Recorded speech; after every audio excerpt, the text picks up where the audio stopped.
ਸਤਿ ਸ਼੍ਰੀ ਅਕਾਲ। ਤੁਸੀਂ ਵੇਖ ਰਹੇ ਹੋ ਟੀਵੀ ਪੰਜਾਬ ਤੇ ਮੈਂ ਹਾਂ ਤੁਹਾਡੇ ਨਾਲ ਇੰਦਰਪ੍ਰੀਤ ਕੌਰ ਸੰਗੀੜਾ। ਖਬਰਾਂ ਦੇ ਇਸ ਬੁਲੇਟਿਨ ਵਿੱਚ ਤੁਹਾਡਾ ਸਵਾਗਤ ਹੈ, ਜਿੱਥੇ ਗੱਲਬਾਤ ਕਰਾਂਗੇ ਉਹਨਾਂ ਖਬਰਾਂ ਦੀ ਜਿਹੜੀਆਂ ਅਮਰੀਕਾ ਵਿੱਚ ਅੱਜ ਦਾ ਦਿਨ ਖਾਸ ਰਹੀਆਂ ਨੇ। ਨਜ਼ਰ ਮਾਰਦੇ ਹਾਂ ਖਬਰਾਂ ਉੱਪਰ। ਸੈਲਾਨੀਆਂ ਦੀ ਥਾਂ ਦੇ ਉੱਪਰ ਇੱਕ ਵੱਡਾ ਹਾਦਸਾ ਵਾਪਰਿਆ, ਜਿੱਥੇ ਜ਼ਮੀਨ ਖਿਸਕਣ ਕਾਰਨ ਦਰਜਨਾਂ ਹੀ ਲੋਕਾਂ ਦੀ ਮੌਤ ਹੋ ਗਈ। 17 ਲੋਕ ਜ਼ਖਮੀ ਦੱਸੇ ਗਏ ਤੇ ਕੁਝ ਜ਼ਖਮੀ ਵੀ ਹੋਏ, ਜਿਨ੍ਹਾਂ ਨੂੰ ਹਸਪਤਾਲ ਵਿੱਚ ਭਰਤੀ ਕਰਵਾਇਆ ਗਿਆ। ਇਸ ਵੱਡੇ ਹਾਦਸੇ ਦੇ ਬਾਰੇ ਪੁਲਿਸ ਅਧਿਕਾਰੀਆਂ ਵੱਲੋਂ ਪਲ-ਪਲ ਦੀ ਅਪਡੇਟ ਜਾਰੀ ਕੀਤੀ ਜਾ ਰਹੀ ਹੈ। ਟੂਰਿਸਟ ਕੈਂਪ ਸਾਈਟ ਦੇ ਉੱਪਰ ਵੱਡਾ ਹਾਦਸਾ ਵਾਪਰਿਆ, ਜਿੱਥੇ ਦਰਜਨਾਂ ਲੋਕਾਂ ਦੀ ਮੌਤ ਹੋ ਗਈ। ਅਧਿਕਾਰੀਆਂ ਵੱਲੋਂ ਇਸ ਬਾਰੇ ਜਾਣਕਾਰੀ ਸਾਂਝੀ ਕੀਤੀ ਗਈ। ਦੱਸੀਏ ਕਿ ਇਹ ਘਟਨਾ ਮਲੇਸ਼ੀਆ ਦੀ ਰਾਜਧਾਨੀ ਕੁਆਲਾਲੰਪੁਰ ਦੇ ਨਾਲ ਜੁੜੀ ਹੋਈ ਹੈ, ਜਿੱਥੇ ਇੱਥੋਂ ਦੇ ਬਾਹਰੀ ਇਲਾਕੇ ਵਿੱਚ ਇੱਕ ਟੂਰਿਸਟ ਕੈਂਪ ਵਾਲੀ ਥਾਂ ਤੇ ਦੇਰ ਰਾਤ ਜ਼ਮੀਨ ਖਿਸਕ ਗਈ। ਜ਼ਮੀਨ ਖਿਸਕਣ ਕਾਰਨ ਘੱਟੋ-ਘੱਟ 16 ਲੋਕਾਂ ਦੀ ਮੌਤ ਹੋ ਗਈ ਤੇ 17 ਹੋਰ ਲਾਪਤਾ ਦੱਸੇ ਜਾ ਰਹੇ ਨੇ। ਅਧਿਕਾਰੀਆਂ ਵੱਲੋਂ ਸਮੇਂ-ਸਮੇਂ ਦੇ ਉੱਪਰ ਇਸ ਬਾਰੇ ਜਾਣਕਾਰੀ ਸਾਂਝੀ ਕੀਤੀ ਜਾ ਰਹੀ ਹੈ। ਉਹਨਾਂ ਦਾ ਕਹਿਣਾ ਹੈ ਕਿ ਕੁਆਲਾਲੰਪੁਰ ਤੋਂ ਕਰੀਬ 50 ਕਿਲੋਮੀਟਰ ਦੂਰ ਕੇਂਦਰੀ ਸੈਲਾਂਗੋਰ ਦੇ ਬਾਤਾਂਗ ਕਾਲੀ ਦੇ ਇੱਕ ਕੈਂਪ ਸਾਈਟ ਤੇ ਜ਼ਮੀਨ ਖਿਸਕ ਗਈ। ਦੱਸਿਆ ਜਾ ਰਿਹਾ ਹੈ ਕਿ ਜਿਸ ਦੌਰਾਨ ਇਹ ਹਾਦਸਾ ਵਾਪਰਿਆ, ਉੱਥੇ 94 ਲੋਕ ਮੌਜੂਦ ਸਨ। ਕੈਂਪ ਸਾਈਟ ਇੱਕ ਅਜਿਹੀ ਜਗ੍ਹਾ ਹੈ ਜਿੱਥੇ ਲੋਕ ਸਮਾਂ ਬਿਤਾਉਣ ਵਾਸਤੇ ਟੈਂਟ ਲਗਾ ਕੇ ਰਹਿੰਦੇ ਨੇ। ਅਜਿਹੇ ਸਥਾਨ ਸਥਾਨਕ ਲੋਕਾਂ ਵਿੱਚ ਕਾਫੀ ਪ੍ਰਸਿੱਧ ਨੇ। ਦੱਸਿਆ ਜਾ ਰਿਹਾ ਹੈ ਕਿ ਮਰਨ ਵਾਲਿਆਂ ਦੀ ਗਿਣਤੀ ਵੱਧ ਕੇ 16 ਹੋ ਗਈ ਹੈ, ਜਿਸ ਵਿੱਚ 5 ਸਾਲ ਦਾ ਬੱਚਾ ਵੀ ਸ਼ਾਮਿਲ ਹੈ। ਘਟਨਾ ਵਿੱਚ ਜਿਹੜੇ 7 ਜਾਣੇ ਜ਼ਖਮੀ ਹੋਏ, ਉਹਨਾਂ ਨੂੰ ਹਸਪਤਾਲ ਭਰਤੀ ਕਰਵਾਇਆ ਗਿਆ। ਇਸ ਤੋਂ ਇਲਾਵਾ 17 ਜਾਣਿਆਂ ਦੀ ਭਾਲ ਕੀਤੀ ਜਾ ਰਹੀ ਹੈ, ਜੋ ਲਾਪਤਾ ਦੱਸੇ ਗਏ। ਅਧਿਕਾਰੀਆਂ ਦਾ ਇਸ ਬਾਰੇ ਕਹਿਣਾ ਹੈ ਕਿ ਉਹ ਵਧੇਰੇ ਜਾਂਚ ਪੜਤਾਲ ਕਰ ਰਹੇ ਨੇ ਤੇ ਦੱਸਿਆ ਗਿਆ ਕਿ ਦੇਰ ਰਾਤ 2:24 ਤੇ ਘਟਨਾ ਦੀ ਸੂਚਨਾ ਉਹਨਾਂ ਨੂੰ ਮਿਲੀ, ਜਿਸ ਦੇ ਅੱਧੇ ਘੰਟੇ ਬਾਅਦ ਹੀ ਫਾਇਰ ਫਾਈਟਰਸ ਮੌਕੇ ਵਾਲੀ ਥਾਂ ਦੇ ਉੱਪਰ ਪਹੁੰਚੇ। ਕਰੀਬ 3 ਏਕੜ ਖੇਤਰ ਵਿੱਚ ਜ਼ਮੀਨ ਖਿਸਕੀ ਦੱਸੀ ਗਈ ਹੈ। ਮੌਕੇ ਦੀਆਂ ਤਸਵੀਰਾਂ ਵੀ ਸਾਹਮਣੇ ਆਈਆਂ, ਜਿਸ ਵਿੱਚ ਵੇਖਿਆ ਜਾ ਸਕਦਾ ਹੈ ਕਿ ਇੱਥੇ ਕਿਸ ਤਰ੍ਹਾਂ ਭਾਰੀ ਨੁਕਸਾਨ ਹੋ ਗਿਆ। ਕਰਮਚਾਰੀਆਂ ਵੱਲੋਂ ਬਚਾਅ ਕਾਰਜ ਚਲਾਇਆ ਗਿਆ। ਲੋਕ ਸੁਰੱਖਿਅਤ ਬਾਹਰ ਕੱਢੇ ਜਾ ਰਹੇ ਸਨ। ਹੁਣ ਤੱਕ ਦੀ ਅਪਡੇਟ ਦੇ ਵਿੱਚ ਅਜੇ ਪੀੜਤਾਂ ਦੀ ਪਹਿਚਾਣ ਜਾਂ ਫਿਰ ਉਹਨਾਂ ਬਾਰੇ ਕੋਈ ਬਹੁਤੀ ਜਾਣਕਾਰੀ ਜਨਤਕ ਨਹੀਂ ਕੀਤੀ ਗਈ। ਆਫੀਸਰਸ ਦਾ ਕਹਿਣਾ ਹੈ ਕਿ ਉਹ ਮਾਮਲੇ ਦੀ ਜਾਂਚ ਪੜਤਾਲ ਕਰ ਰਹੇ ਨੇ, ਜਿਸ ਤੋਂ ਬਾਅਦ ਅਗਲੀ ਅਪਡੇਟ ਜਾਰੀ ਕੀਤੀ ਜਾਵੇਗੀ। ਅਮਰੀਕਾ ਦੇ ਇੱਕ ਹਿੱਸੇ ਤੋਂ ਅਜਿਹਾ ਮਾਮਲਾ ਸਾਹਮਣੇ ਆਇਆ, ਜਿੱਥੇ ਬੱਸ ਅਤੇ ਟਰੱਕ ਦੀ ਟੱਕਰ ਹੋਈ। ਹਾਦਸੇ ਵਿੱਚ 3 ਜਾਣਿਆਂ ਦੀ ਮੌਤ ਹੋ ਗਈ। ਪੀੜਤਾਂ ਦੀ ਪਹਿਚਾਣ ਅਜੇ ਨਹੀਂ ਦੱਸੀ ਗਈ। ਪੁਲਿਸ ਮਾਮਲੇ ਦੀ ਜਾਂਚ ਕਰ ਰਹੀ ਹੈ। ਬੱਸ ਅਤੇ ਟਰੈਕਟਰ ਟ੍ਰੇਲਰ ਦੀ ਆਪਸ ਵਿੱਚ ਭਿਆਨਕ ਟੱਕਰ ਹੋਈ, ਜਿੱਥੇ 3 ਜਾਣਿਆਂ ਦੀ ਮੌਤ ਹੋ ਗਈ। ਇਹ ਘਟਨਾ ਵਰਜੀਨੀਆ ਦੇ ਨਾਲ ਜੁੜੀ ਹੋਈ ਹੈ। ਅਧਿਕਾਰੀਆਂ ਦੇ ਦੱਸਣ ਮੁਤਾਬਕ ਬੱਸ ਅਤੇ ਟਰੈਕਟਰ ਟ੍ਰੇਲਰ ਵਿੱਚ ਟੱਕਰ ਹੋਣ ਦੇ ਕਾਰਨ 3 ਜਾਣਿਆਂ ਦੀ ਮੌਤ ਹੋ ਗਈ। ਇਹ ਟੱਕਰ ਰਾਤ ਵੇਲੇ ਹੋਈ ਹੈ। ਫਿਲਹਾਲ ਇਹਨਾਂ 3 ਪੀੜਤਾਂ ਦੇ ਬਾਰੇ ਕੋਈ ਬਹੁਤੀ ਜਾਣਕਾਰੀ ਸਾਂਝੀ ਨਹੀਂ ਕੀਤੀ ਗਈ, ਜਿਨ੍ਹਾਂ ਨੇ ਇਸ ਹਾਦਸੇ ਵਿੱਚ ਆਪਣੀ ਜਾਨ ਗਵਾ ਦਿੱਤੀ। ਅਫਸਰਸ ਦੇ ਦੱਸਣ ਮੁਤਾਬਕ ਦੋਨਾਂ ਵਾਹਨਾਂ ਨੂੰ ਚਲਾਉਣ ਵਾਲੇ ਡਰਾਈਵਰ ਪੂਰੀ ਤਰ੍ਹਾਂ ਸੁਰੱਖਿਅਤ ਹਨ। ਬੱਸ ਵਿੱਚ 22 ਜਾਣੇ ਸਵਾਰ ਦੱਸੇ ਗਏ। ਇਹਨਾਂ ਵਿੱਚੋਂ ਜੋ ਕੁਝ ਲੋਕ ਜ਼ਖਮੀ ਹੋਏ ਨੇ, ਉਹਨਾਂ ਨੂੰ ਹਸਪਤਾਲ ਵਿੱਚ ਭਰਤੀ ਕਰਵਾਇਆ ਗਿਆ। ਪੀੜਤਾਂ ਦੀ ਪਹਿਚਾਣ ਜਾਂ ਫਿਰ ਜਿਹੜੇ ਜ਼ਖਮੀ ਹੋਏ ਨੇ, ਉਹਨਾਂ ਦੀ ਪਹਿਚਾਣ ਅਜੇ ਜਨਤਕ ਨਹੀਂ ਕੀਤੀ ਗਈ। ਸਿਰਫ ਤੇ ਸਿਰਫ ਇਹੀ ਦੱਸਿਆ ਗਿਆ ਕਿ ਕਿੰਨੇ ਜਾਣੇ ਇਸ ਹਾਦਸੇ ਵਿੱਚ ਅਜਿਹੇ ਹਨ ਜਿਨ੍ਹਾਂ ਦੀ ਮੌਤ ਹੋ ਗਈ। ਫਿਲਹਾਲ ਹੁਣ ਤੱਕ ਦੀ ਅਪਡੇਟ ਦੇ ਵਿੱਚ ਪੁਲਿਸ ਅਧਿਕਾਰੀਆਂ ਵੱਲੋਂ ਕੋਈ ਬਹੁਤੀ ਜਾਣਕਾਰੀ ਸਾਂਝੀ ਨਹੀਂ ਕੀਤੀ ਗਈ। ਉਹਨਾਂ ਦਾ ਕਹਿਣਾ ਹੈ ਕਿ ਇਸ ਸੰਬੰਧੀ ਜਾਂਚ ਪੜਤਾਲ ਜਾਰੀ ਹੈ, ਜਿਸ ਤੋਂ ਬਾਅਦ ਅਗਲੀ ਅਪਡੇਟ ਦਿੱਤੀ ਜਾਵੇਗੀ। ਰੂਸ ਵੱਲੋਂ ਇੱਕ ਵਾਰ ਫਿਰ ਤੋਂ ਯੂਕਰੇਨ ਉੱਪਰ ਵੱਡਾ ਹਮਲਾ ਕੀਤਾ ਗਿਆ, ਜਿੱਥੇ ਯੂਕਰੇਨ ਵਾਲੇ ਪਾਸੇ 60 ਮਿਜ਼ਾਈਲਾਂ ਸੁੱਟੀਆਂ ਗਈਆਂ ਨੇ।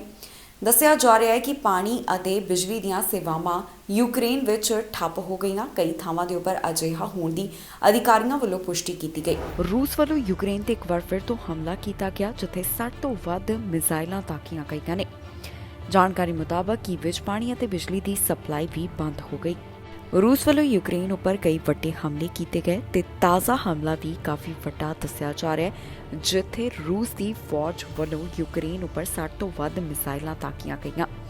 ਯੂਕਰੇਨੀ ਹਵਾਈ ਸੈਨਾ ਦੇ ਬੁਲਾਰੇ ਵੱਲੋਂ ਇਸ ਬਾਰੇ ਜਾਣਕਾਰੀ ਸਾਂਝੀ ਕਰਦਿਆਂ ਦੱਸਿਆ ਗਿਆ ਕਿ ਅਜੇ ਤੱਕ ਇਹ ਸਪਸ਼ਟ ਨਹੀਂ ਹੋਇਆ ਕਿ ਯੂਕਰੇਨੀ ਫੌਜ ਵੱਲੋਂ ਕਿੰਨੀਆਂ ਮਿਜ਼ਾਈਲਾਂ ਨਸ਼ਟ ਕੀਤੀਆਂ ਜਾ ਚੁੱਕੀਆਂ ਨੇ। ਕੁਝ ਅਧਿਕਾਰੀਆਂ ਦਾ ਕਹਿਣਾ ਹੈ ਕਿ ਕਈ ਮਿਜ਼ਾਈਲਾਂ ਨੂੰ ਸਫਲਤਾਪੂਰਵਕ ਨਸ਼ਟ ਕਰ ਦਿੱਤਾ ਗਿਆ। ਯੂਕਰੇਨ ਦੇ ਅਧਿਕਾਰੀਆਂ ਨੇ ਘੱਟੋ-ਘੱਟ 4 ਸ਼ਹਿਰਾਂ ਵਿੱਚ ਧਮਾਕਿਆਂ ਦੀ ਜਾਣਕਾਰੀ ਦਿੱਤੀ। ਅਧਿਕਾਰੀਆਂ ਦਾ ਕਹਿਣਾ ਹੈ ਕਿ ਰੂਸ ਵੱਲੋਂ ਜੋ ਹੁਣ ਇੱਕ ਵਾਰ ਫਿਰ ਤੋਂ ਇਹ ਹਮਲਾ ਕੀਤਾ ਗਿਆ, ਇਸ ਕਾਰਨ 2 ਲੋਕਾਂ ਦੀ ਜਾਨ ਚਲੀ ਗਈ। ਇਸ ਨਾਲ ਕੀਵ ਅਤੇ ਖਾਰਕਿਵ ਦੇ ਸਭ ਤੋਂ ਵੱਡੇ ਸ਼ਹਿਰਾਂ ਵਿੱਚ ਪਾਣੀ ਅਤੇ ਬਿਜਲੀ ਦੀ ਸੇਵਾ ਠੱਪ ਹੋ ਗਈ। ਇਸ ਮਾਮਲੇ ਤੋਂ ਬਾਅਦ ਐਨਰਜੀ ਮਿਨਿਸਟਰ ਦਾ ਵੀ ਇੱਕ ਬਿਆਨ ਸਾਹਮਣੇ ਆਇਆ, ਜਿਸ ਵਿੱਚ ਉਹਨਾਂ ਦਾ ਕਹਿਣਾ ਹੈ ਕਿ 9 ਪਾਵਰ ਫੈਸਿਲਿਟੀਜ਼ ਹਮਲੇ ਦੌਰਾਨ ਨਸ਼ਟ ਹੋ ਗਈਆਂ ਨੇ। ਫਿਲਹਾਲ ਇਹਨਾਂ ਦੀ ਜਗ੍ਹਾ ਅਜੇ ਤੱਕ ਨਹੀਂ ਦੱਸੀ ਗਈ। ਦੱਸੀਏ ਕਿ ਯੂਕਰੇਨ ਦੇ ਰਾਸ਼ਟਰਪਤੀ ਵੱਲੋਂ ਫੀਫਾ ਵਰਲਡ ਕੱਪ ਵਾਸਤੇ ਇੱਕ ਮੰਗ ਵੀ ਕੀਤੀ ਗਈ ਹੈ। ਉਹਨਾਂ ਦਾ ਮੰਗ ਹੈ ਕਿ ਉਹ ਇਸ ਦੌਰਾਨ ਖਾਸ ਸੁਨੇਹਾ ਦੇਣਾ ਚਾਹੁੰਦੇ ਨੇ ਜੋ ਕਿ ਸ਼ਾਂਤੀ ਨਾਲ ਜੁੜਿਆ ਹੋਇਆ ਹੈ। ਇਸ ਬਾਰੇ ਅਜੇ ਕੋਈ ਹੋਰ ਵਾਧੂ ਆਫੀਸ਼ੀਅਲ ਅਨਾਉਂਸਮੈਂਟ ਫਿਲਹਾਲ ਸਾਹਮਣੇ ਨਹੀਂ ਆਈ। ਜ਼ਿਕਰਯੋਗ ਹੈ ਕਿ ਯੂਕਰੇਨ ਉੱਪਰ ਜੋ ਮਿਸਾਈਲਾਂ ਦਾਗੀਆਂ ਗਈਆਂ ਨੇ, ਉਸ ਤੋਂ ਬਾਅਦ ਕੀਵ ਨੇ ਅਪਡੇਟ ਜਾਰੀ ਕਰਦਿਆਂ ਕਿਹਾ ਗਿਆ ਕਿ ਕਈ ਮਿਸਾਈਲਾਂ ਉਨ੍ਹਾਂ ਵੱਲੋਂ ਨਸ਼ਟ ਕਰ ਦਿੱਤੀਆਂ ਗਈਆਂ। ਮੌਂਕੀਪੌਕਸ ਵਾਇਰਸ ਦੇ ਬਾਰੇ ਤਾਜ਼ਾ ਜਾਣਕਾਰੀ ਸਾਹਮਣੇ ਆਈ, ਜਿੱਥੇ ਦੱਸਿਆ ਗਿਆ ਕਿ ਹੁਣ ਤੱਕ ਮੌਂਕੀਪੌਕਸ ਵਾਇਰਸ ਦੇ ਕਿੰਨੇ ਮਾਮਲੇ ਦਰਜ ਕੀਤੇ ਜਾ ਚੁੱਕੇ ਨੇ, ਅਲੱਗ-ਅਲੱਗ ਸੂਬਿਆਂ ਵਿੱਚ ਕੀ ਹੈ ਸਥਿਤੀ, ਇਸ ਬਾਰੇ ਪੂਰੀ ਰਿਪੋਰਟ ਪੇਸ਼ ਕੀਤੀ ਗਈ। ਅਮਰੀਕਾ ਵਿੱਚ ਇਸ ਸਮੇਂ ਮੌਂਕੀਪੌਕਸ ਵਾਇਰਸ ਦੀ ਕੀ ਸਥਿਤੀ ਬਣੀ ਹੋਈ ਹੈ, ਇਸ ਬਾਰੇ ਤਾਜ਼ਾ ਜਾਣਕਾਰੀ ਸਾਹਮਣੇ ਆਈ। ਇਨ੍ਹਾਂ ਮਾਮਲਿਆਂ ਸੰਬੰਧੀ ਹਫ਼ਤਾਵਾਰੀ ਰਿਪੋਰਟ ਸਾਂਝੀ ਕਰਦਿਆਂ ਦੱਸਿਆ ਗਿਆ ਕਿ ਹੁਣ ਤੱਕ ਕਿਹੜੇ ਸੂਬੇ ਤੋਂ ਕਿੰਨੇ ਮੌਂਕੀਪੌਕਸ ਦੇ ਮਾਮਲੇ ਸਾਹਮਣੇ ਆ ਚੁੱਕੇ ਨੇ।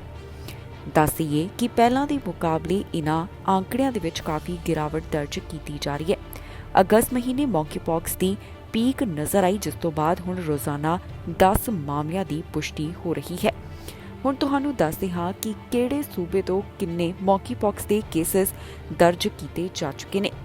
District of Columbia 497, New York 3948, Georgia 1815, California 5010, Florida 2543, Maryland 662, Illinois 1315, Nevada 267, Texas 2372, New Jersey 720, Washington 600, Rhode Island 74, Arizona 474, Pennsylvania 773, Massachusetts 402, Puerto Rico 183, Virginia 484, Louisiana 254, North Carolina 566, Oregon 216, Utah 161, Colorado 278, Tennessee 309, Minnesota 202, Indiana 234, South Carolina 172, Mississippi 87,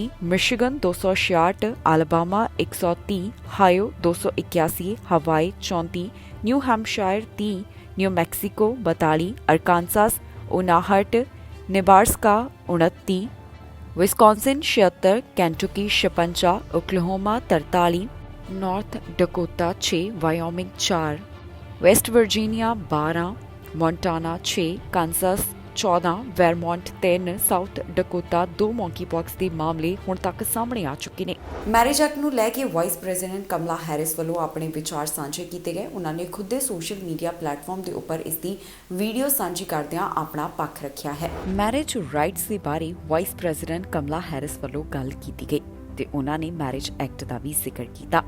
ਹਾਲ ਹੀ ਵਿੱਚ ਇਸ ਬਾਰੇ ਰਾਸ਼ਟਰਪਤੀ Biden ਵੀ ਬੋਲਦੇ ਹੋਏ ਦਿਖਾਈ ਦਿੱਤੇ ਤੇ ਹੁਣ ਕਮਲਾ ਹੈਰਿਸ ਨੇ ਵੀ ਇਸ ਬਾਰੇ ਸੋਸ਼ਲ ਮੀਡੀਆ ਉੱਪਰ ਇੱਕ ਵੀਡੀਓ ਸਾਂਝੀ ਕੀਤੀ ਹੈ ਤੇ ਨਾਲ ਹੀ ਆਪਣੇ ਵਿਚਾਰ ਉਹਨਾਂ ਵੱਲੋਂ ਸਾਂਝੇ ਕੀਤੇ ਗਏ, ਜਿੱਥੇ ਉਹਨਾਂ ਨੇ ਮੈਰਿਜ ਐਕਟ ਨੂੰ ਲੈ ਕੇ ਆਪਣੀ ਰਿਸਪੈਕਟ ਜਤਾਈ ਹੈ।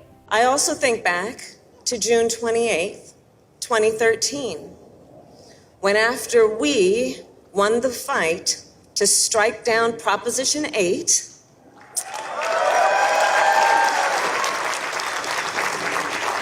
and I had the privilege and honor to pronounce my friends Chris Perry and Sandy Steer spouses for life.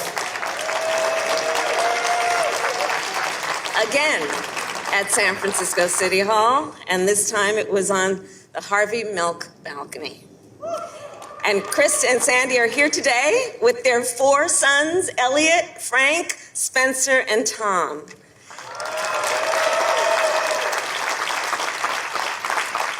And of course, then, let us think about today, December 13, 2022, a day when, thanks to Democrats and Republicans, we finally protect marriage rights in federal law.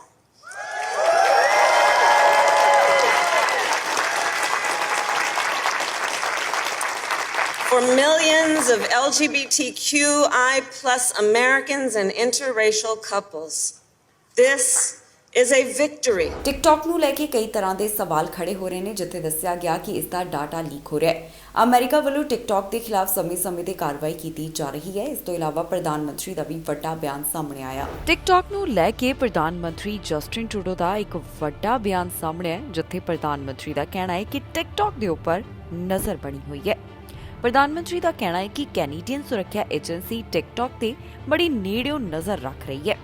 America ਵਿੱਚ TikTok ਨੂੰ ban ਕਰਨ ਵਾਸਤੇ ਇੱਕ bill ਵੀ ਪੇਸ਼ ਕਰ ਦਿੱਤਾ ਗਿਆ ਤੇ ਕੈਨੇਡਾ ਵਾਲੇ ਪਾਸਿਓਂ ਵੀ ਇਸ ਬਾਰੇ ਤਾਜ਼ਾ ਅਪਡੇਟ ਸਾਹਮਣੇ ਆਈ ਹੈ, ਜਿੱਥੇ ਪ੍ਰਧਾਨ ਮੰਤਰੀ ਜਸਟਿਨ ਟਰੂਡੋ ਨੇ ਕਿਹਾ ਕਿ ਕੈਨੇਡਾ ਦੀ ਇਲੈਕਟ੍ਰੋਨਿਕ ਖੁਫੀਆ ਏਜੰਸੀ ਸੁਰੱਖਿਆ ਖਤਰਿਆਂ ਦੇ ਸਮਾਂ ਦੇ ਵਿੱਚ ਚੀਨੀ ਸੋਸ਼ਲ ਐਪ ਟਿਕਟੌਕ ਤੇ ਨਜ਼ਰ ਰੱਖ ਰਹੀ ਹੈ।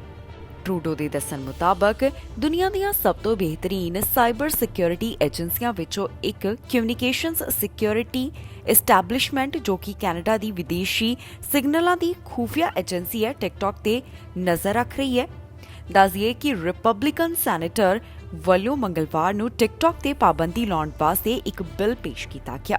ਇਹ ਬਿੱਲ ਅਮਰੀਕਾ ਵਿੱਚ ਵੱਧ ਰਹੇ ਉਨ੍ਹਾਂ ਖਦਸ਼ਿਆਂ ਦੇ ਮੱਦੇਨਜ਼ਰ ਲਿਆਂਦਾ ਗਿਆ, ਜਿਸ ਵਿੱਚ ਟਿਕਟੌਕ ਦੀ ਮਾਲਕ ਕੰਪਨੀ ਬਾਈਟ ਡਾਂਸ ਲਿਮਟਿਡ ਇਸ ਐਪ ਦੀ ਵਰਤੋਂ ਅਮਰੀਕੀਆਂ ਦੀ ਜਾਸੂਸੀ ਕਰਨ ਵਾਸਤੇ ਕਰ ਰਹੀ ਹੈ।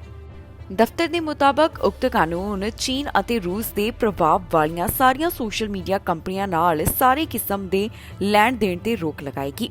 ਇਹ ਬਿੱਲ ਟਿਕਟੌਕ ਦੀ ਵਰਤੋਂ ਨੂੰ ਸੀਮਤ ਕਰਨ ਵਾਲੇ ਮੌਜੂਦਾ ਅਮਰੀਕੀ ਕਾਨੂੰਨਾਂ ਦਾ ਵਿਸਤਾਰ ਹੋਵੇਗਾ। ਅਮਰੀਕੀ ਸੈਨੇਟ ਨੇ ਅਗਸਤ 2020 ਵਿੱਚ ਇੱਕ ਬਿੱਲ ਨੂੰ ਸਰਬਸੰਮਤੀ ਨਾਲ ਮਨਜ਼ੂਰ ਕਰ ਦਿੱਤਾ ਸੀ, ਜਿਸ ਵਿੱਚ ਫੈਡਰਲ ਕਰਮਚਾਰੀਆਂ ਨੂੰ ਸਰਕਾਰ ਦੁਆਰਾ ਦਿੱਤੇ ਗਏ ਡਿਵਾਈਸਾਂ ਤੇ ਇਸ ਐਪ ਦੀ ਵਰਤੋਂ ਕਰਨ ਤੇ ਪਾਬੰਦੀ ਲਗਾਈ ਗਈ। ਟਿਕਟੌਕ ਦੇ ਬੁਲਾਰੇ ਨੇ ਕਿਹਾ ਕਿ ਕੰਪਨੀ ਦੀਆਂ ਅਮਰੀਕੀ ਸੁਰੱਖਿਆ ਯੋਜਨਾਵਾਂ ਪ੍ਰਮੁੱਖ ਅਮਰੀਕੀ ਰਾਸ਼ਟਰੀ ਸੁਰੱਖਿਆ ਏਜੰਸੀਆਂ ਦੀ ਨਿਗਰਾਨੀ ਹੇਠ ਵਿਕਸਤ ਕੀਤੀਆਂ ਗਈਆਂ ਸਨ। ਬੁਲਾਰੇ ਵੱਲੋਂ ਈਮੇਲ ਦੇ ਵਿੱਚ ਦੱਸਿਆ ਗਿਆ ਕਿ ਇਹ ਪਰੇਸ਼ਾਨੀ ਵਾਲੀ ਗੱਲ ਹੈ ਕਿ ਪ੍ਰਸ਼ਾਸਨ ਨੂੰ ਟਿਕਟੌਕ ਦੀ ਰਾਸ਼ਟਰੀ ਸੁਰੱਖਿਆ ਸਮੀਖਿਆ ਕਰਨ ਵਾਸਤੇ ਉਤਸ਼ਾਹਿਤ ਕਰਨ ਦੀ ਬਜਾਏ ਕਾਂਗਰਸ ਦੇ ਕੁਝ ਮੈਂਬਰਾਂ ਨੇ ਸਿਆਸੀ ਤੌਰ ਤੇ ਪ੍ਰੇਰਿਤ ਪਾਬੰਦੀ ਲਗਾਉਣ ਦਾ ਫੈਸਲਾ ਕੀਤਾ। ਬੁਲਾਰੇ ਦਾ ਕਹਿਣਾ ਹੈ ਕਿ ਟਿਕਟੌਕ ਨੇ ਕਦੇ ਵੀ ਚੀਨੀ ਸਰਕਾਰ ਨੂੰ ਕੈਨੇਡੀਅਨ ਗ੍ਰਾਹਕਾਂ ਦਾ ਡਾਟਾ ਪ੍ਰਦਾਨ ਨਹੀਂ ਕੀਤਾ ਤੇ ਜੇਕਰ ਉਸ ਨੂੰ ਅਜਿਹਾ ਕਰਨ ਵਾਸਤੇ ਕਿਹਾ ਗਿਆ ਤਾਂ ਉਹ ਅਜਿਹਾ ਨਹੀਂ ਕਰਨਗੇ। ਇਸ ਤੋਂ ਇਲਾਵਾ ਉਹ ਕਹਿੰਦੇ ਨੇ ਕਿ ਕੈਨੇਡੀਅਨ ਗ੍ਰਾਹਕ ਡਾਟਾ ਨੂੰ ਅਮਰੀਕਾ ਅਤੇ ਸਿੰਗਾਪੁਰ ਦੇ ਡਾਟਾ ਸੈਂਟਰਾਂ ਵਿੱਚ ਸਟੋਰ ਕੀਤਾ ਜਾਂਦਾ ਹੈ। ਇਸ ਤੋਂ ਇਲਾਵਾ ਐਨਡੀਪੀ ਐਥਿਕਸ ਕ੍ਰਿਟਿਕ ਦਾ ਕਹਿਣਾ ਹੈ ਕਿ ਡਾਟਾ ਸੁਰੱਖਿਆ ਵਿੱਚ ਕੈਨੇਡਾ ਯੂਰਪੀਅਨ ਦੇਸ਼ਾਂ ਤੋਂ ਪਿੱਛੇ ਹੈ। ਉਹਨਾਂ ਨੇ ਫੈਡਰਲ ਕਰਮਚਾਰੀਆਂ ਦੀਆਂ ਡਿਵਾਈਸਾਂ ਲਈ ਟਿਕਟੌਕ ਤੇ ਪਾਬੰਦੀ ਦੀ ਮੰਗ ਨਹੀਂ ਕੀਤੀ ਹੈ। ਐਨਡੀਪੀ ਲੀਡਰ ਜਗਮੀਤ ਸਿੰਘ ਦੇ ਟਿਕਟੌਕ ਤੇ ਲਗਭਗ 9 ਲੱਖ ਫਾਲੋਅਰਸ ਹਨ ਤੇ ਉਹ ਨਿਯਮਿਤ ਰੂਪ ਨਾਲ ਟਿਕਟੌਕ ਦੀ ਵਰਤੋਂ ਕਰਦੇ ਹਨ। ਅਜਿਹੇ ਵਿੱਚ ਹੁਣ ਪ੍ਰਧਾਨ ਮੰਤਰੀ ਜਸਟਿਨ ਟਰੂਡੋ ਵੱਲੋਂ ਬਿਆਨ ਦਿੰਦਿਆਂ ਕਿਹਾ ਗਿਆ ਕਿ ਟਿਕਟੌਕ ਦੇ ਉੱਪਰ ਕੌਣ ਨਜ਼ਰ ਬਣਾ ਰਿਹਾ ਹੈ। ਇਹ ਸਭ ਕੁਝ ਖਬਰਾਂ ਜਿਹੜੀਆਂ ਅੱਜ ਦਾ ਦਿਨ ਅਮਰੀਕਾ ਤੋਂ ਸਾਹਮਣੇ ਆਈਆਂ। ਬਾਕੀ ਖਬਰਾਂ ਲਈ ਤੁਸੀਂ ਬਣੇ ਰਹੋ ਟੀਵੀ ਪੰਜਾਬ ਨਾਲ। ਫਿਲਹਾਲ ਮੈਨੂੰ ਇੰਦਰਪ੍ਰੀਤ ਕੌਰ ਸੰਗੇੜਾ ਨੂੰ ਦਿਓ ਇਜਾਜ਼ਤ।